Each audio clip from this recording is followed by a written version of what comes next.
myself Vijay Anand Gautam, assistant professor doctor B R. Ambedkar government degree college में। आज के मेरे सेक्शन का विषय है क्षमता और पूर्वाधिकार अंशों में अंतर, यानी difference between share, preference share and equity share. तो इसके जो डिफरेंस को जानने से पहले मैं छोटा सा प्रकाश ये है क्या, what is equity share, what is preference share, इस पर डालूंगा कि इक्विटी शेयर किसी भी कंपनी का मालिक होता है और छोटे से छोटा हिस्सा कंपनी अपने हिस्सेदारी को बढ़ाती है, अपने मालिकाना हक को दूसरे को ट्रांसफर करती है, तो उसको हम एक छोटे से छोटे इकाई को शेयर कहा जाता है। पूर्वाधिकार अंश कंपनी अपने स्टॉक को बढ़ाती है या उसको पूंजी की आवश्यकता होती है अधिक पूंजी की, तो पूर्वाधिकार अंशों का निर्माण कंपनी के द्वारा किया जाता है। मैं बात करूं इनके अंतर की, तो अंतर के आधार पर, पहले अंतर के आधार की बात करूं तो स्वामित्व के आधार पर मैं ये पाऊं ownership, on behave of ownership हम पाते हैं कि समतांशधारी कंपनी के वास्तविक मालिक होते हैं, जबकि पूर्वाधिकार अंशधारी कंपनी के मालिक नहीं होते हैं। दूसरा, हमें मताधिकार के इनके जो वोटिंग राइट्स हैं, जो एनुअल जनरल मीटिंग जो होती है उसमें समतांशधारी को एनुअल जनरल मीटिंग में प्रतिभाग करने का अधिकार प्राप्त होता है और वोटिंग राइट्स भी होता है, तो मताधिकार देने का राइट है। जबकि पूर्वाधिकार अंशधारियों के विषय में ऐसा नहीं पाया जाता, उनको एजीएम में भाग लेने का अधिकार नहीं है, न मताधिकार देने का कोई अधिकार उन्हें प्राप्त है।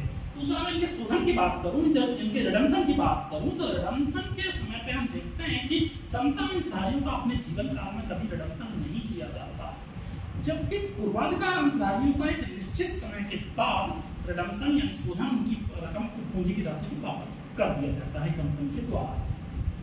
दूसरी बात करूं ऑन बिहेव ऑफ डिविडेंड, लाभांश के बारे में बात करूं तो लाभांश की कोई निश्चित दर समतांशधारियों को नहीं होती है। एजीएम जो होती है एनुअल जनरल मीटिंग, उसमें यह फैसला किया जाता है कि इस वर्ष सभी देयकों को, सभी लेनदारों को देने के बाद जो बचता है लाभ, उसमें लाभांश किस दर से घोषणा की जाएगी, उस दर से हिसाब से समतांशधारियों को लाभांश दिया जाता है। जबकि लाभांश के निश्चित दर 10% प्रेफरेंस शेयर, 6% प्रेफरेंस शेयर, तो वो शेयर से पहले लाभांश की रेट प्रेफरेंस शेयर पे लिखी होती है। पूर्वाधिकार अंशधारियों की दर लाभांश के निश्चित पहले से निश्चित होती है, क्योंकि उसमें एक वर्ष लाभ हानि भी हो जाए इस वर्ष, तो अगले वर्ष उनको वो कैरी फॉरवर्ड कर दिया जाता है लॉस को अगले वर्ष के प्रॉफिट में से। क्योंकि पूर्वाधिकार अंशधारियों के भी कई प्रकार होते हैं, एक cumulative preference share, non cumulative preference share. यदि वो शेयर प्रेफरेंस शेयर क्यूमुलेटिव है तो इस वर्ष की हानि को अगले वर्ष कंपनी जो लाभ प्राप्त करेगी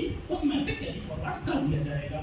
दूसरे, प्रबंधन की भूमिका की बात करूं तो जो प्रबंधन में भूमिका होती है वो समतांशधारियों की बहुत ज्यादा होती है। कंपनी के वित्तीय निर्णयों में, प्रबंधन में इनकी मुख्य भूमिका होती है, जबकि कंपनी के वित्तीय निर्णय और प्रबंधन में पूर्वाधिकार अंशधारियों का कोई रोल, कोई भूमिका नहीं होती है। भुगतान की मैं बात करूं तो कंपनी जो उनका पूंजी का भुगतान बाद में किया, परिसमापक के टाइम ऑफ लिक्विडेशन के समय पर हम देखते हैं कि समतांशधारियों को सबसे बाद में पेमेंट किया जाता है, लेकिन पूर्वाधिकार अंशधारियों को अपना जो पूंजी का दावा है वो पूर्वाधिकार रहता है, समतांशधारियों से पहले इनकी राशि को भुगतान कंपनी के द्वारा, परिसमापक के द्वारा कर दिया जाता है। धन्यवाद।